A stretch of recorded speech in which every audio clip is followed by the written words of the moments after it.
কুলতলির সাদ্দাম কোটি কোটি টাকার কারবার, মানুষকে ঠকিয়ে আর ধরা পড়লে সুড়ঙ্গ দিয়ে খালে, সরাসরি খালে পৌঁছে একেবারে নদী পেরিয়ে পালানোর ছক কষেছিল এই সাদ্দাম। আর সাদ্দামকে ধরতে গিয়ে পুলিশের গুলি। কিন্তু কারা সাম্রাজ্যের আসল মাথা? কারা? চারটে আসল মাথা। শাহজাহান সর্দার প্রতারণার মূল চক্রী। এছাড়াও শাহজাহান সর্দার ছাড়াও প্রতারণার মূল চক্রী সাইরুল সর্দার, প্রতারণার মূল চক্রী। শাহজাহান সর্দার, সাইরুল সর্দার, ছাকাত আলী সর্দার। শাহজাহান, সাইরুল, ছাকাত, আহেদ আলী মোল্লা, চারজন মূল। এরাই মাথা, এরাই সাম্রাজ্য চালাতো। নিউজ 18 বাংলায় একেবারে হদিশ পাওয়া গেল। এরাই সাদ্দামের হয়ে বিরাট প্রতারণা চক্র, কোটি কোটি টাকা মানুষকে ঠকিয়ে কারবার করত। কথা বলবো প্রতিনিধি অর্পণের সঙ্গে। অর্পণ, কিভাবে এরা কাজ চালাতো, কি কৌশল ছিল, কোন স্ট্র্যাটেজিতে? একটা সামনে আসতো না, তার বিশেষ কারণ কারণ আমরা অডিওটা পাইনি তোমার, প্লিজ। একদম, আমরা এই ঘটনার পিছনে তদন্ত নেমে পুলিশ কার্যত বলা যেতে পারে একের পর এক নাম উঠে আসছে। ইতিমধ্যে পুলিশের কাছে 16 জনের নাম এসেছে এবং যার মধ্যে মাথা হিসেবে ছাকাত এবং ছাকাত সহ আরো 4 জন, ছাকাত এবং ভোটো, শাহজাহান, সাইরুল, এই 4 জনের নাম এখনো পর্যন্ত এসছে, যারা অর্গানাইজ করতো। অর্থাৎ এই যে পুরো প্রতারণা চক্রের মাথায় যাদের নাম এখনো পর্যন্ত কোনোদিন পুলিশের কাছে দায়ের হয়নি। কারণ যারাই এখানে এই ঘটনা ঘটাতে যেতেন, যারা ড্রিল করতেন, যে যাকে প্রতারণার শিকারে ফাঁসানো হতো, যাদের কাছে যেতেন এবং গিয়ে সোনার মূর্তি থেকে শুরু করে বিভিন্ন যে পৌরাণিক যে জিনিস রয়েছে তাদের কাছে দেওয়ার নাম করে তারা যেতেন, তারা সবাই অন্য ব্যক্তি। অর্থাৎ এই শাহজাহানের মতো কিছু লোক তারা যেতেন এবং গিয়ে তারা এই সব মানুষের কাছ থেকে লক্ষ লক্ষ টাকা তারা নিয়ে নিতেন। এবং এর পিছনে কিভাবে যাবে, কলকাতায় কোথায় দেখা করবে, বারুইপুরে কোথায় দেখা করবে, এবং যদি থানায় অভিযোগ দায়ের হয় তাহলে থানায় সঙ্গে সঙ্গে পুলিশের সঙ্গে ভালো মানুষ সেজে যোগাযোগ করে তারা এলাকার কয়েকজনের নাম বলে দিতেন এবং পুলিশ তাদেরকে গ্রেপ্তার করতেন এবং অবশেষে মামলা ধামাচাপা পড়ে যেত।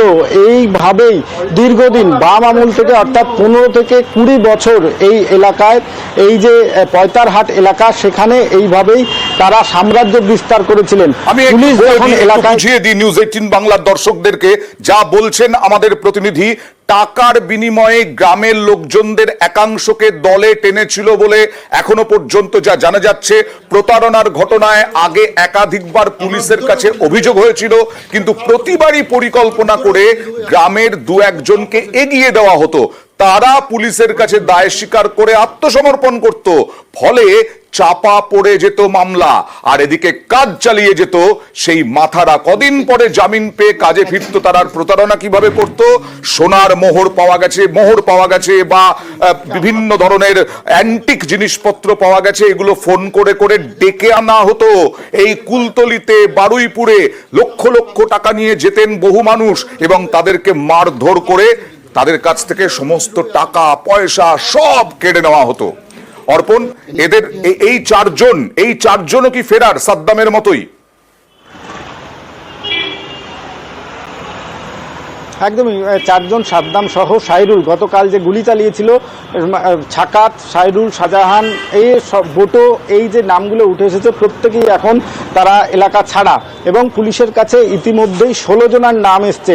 গত মাসের যে জয়নগর থানায় একটি অভিযোগ দায়ের হন, সেখানে 12 লক্ষ টাকা প্রতারণা করা হয়েছে এবং সেখানে যে চুল বিক্রি করা হয় সেই প্রতারণার মামলায় পুলিশ একটি বিশেষ টিম গঠন করেন। কুলতলি থানার আইসির নেতৃত্বে একটি বিশেষ টিম গঠন করা হয় বারুইপুরের পুলিশ সুপারের নির্দেশে এবং সেখানে এসওজি কাজ করতে শুরু করে।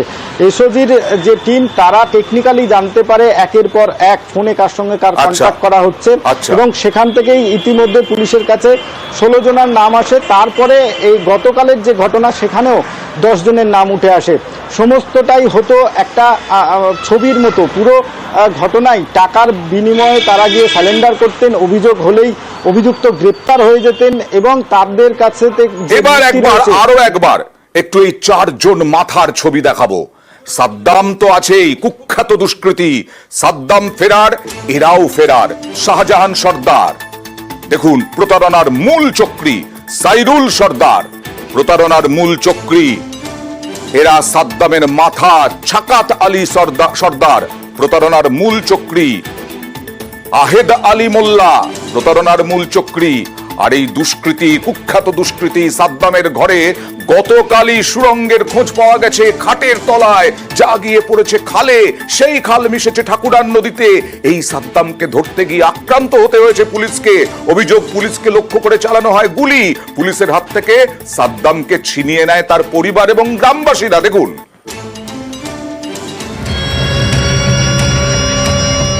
সাদ্দাম সর্দার প্রতারণা চক্রের মাথা, কুখ্যাত দুষ্কৃতী। সোমবার তাকে ধরতে গিয়ে কুলতলিতে আক্রান্ত হয় পুলিশ। পুলিশকে লক্ষ্য করে গুলি চালানোর অভিযোগও উঠেছে। পরে সেই সাদ্দামের বাড়িতে তল্লাশি চালাতে গিয়ে পুলিশের চক্ষু চড়ক গাছ, খাটের নিচে গোপন সুড়ঙ্গ।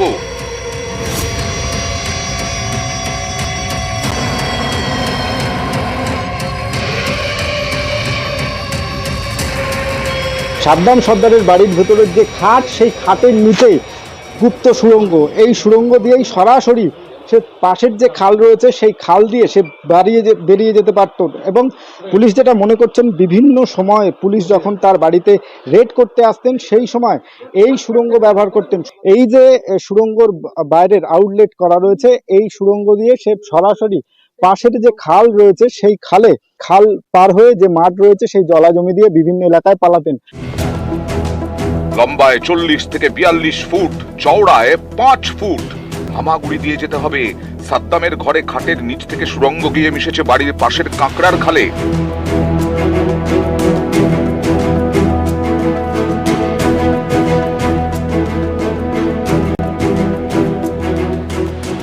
এই খাল 1 কিলোমিটার দূরে গিয়ে মিশেছে ঠাকুরান নদীতে।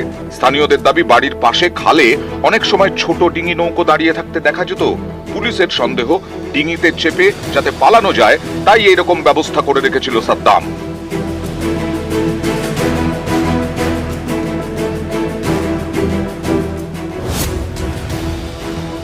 পুলিশ সূত্রে এটাও জানা যাচ্ছে, এই যে আউটলেট অর্থাৎ এই সুড়ঙ্গের যে আউটলেট, সেই আউটলেটের পাশে একটি সবসময় নৌকা থাকতো, অর্থাৎ ডিঙি নৌকাও উপস্থিত থাকতো। নদী পার, এই যে খাল রয়েছে সেই খাল পার করে তারা জলাজমি দিয়ে বিভিন্ন এলাকায় পালাতে সক্ষম হতেন। এই সুড়ঙ্গের পিছনে আরো কোন রহস্য রয়েছে তাও খতিয়ে দেখা হচ্ছে। ক্যামেরা রফিকুল ঢালির সঙ্গে অর্পণ মন্ডল, নিউজ 18 বাংলা, কুলতলি।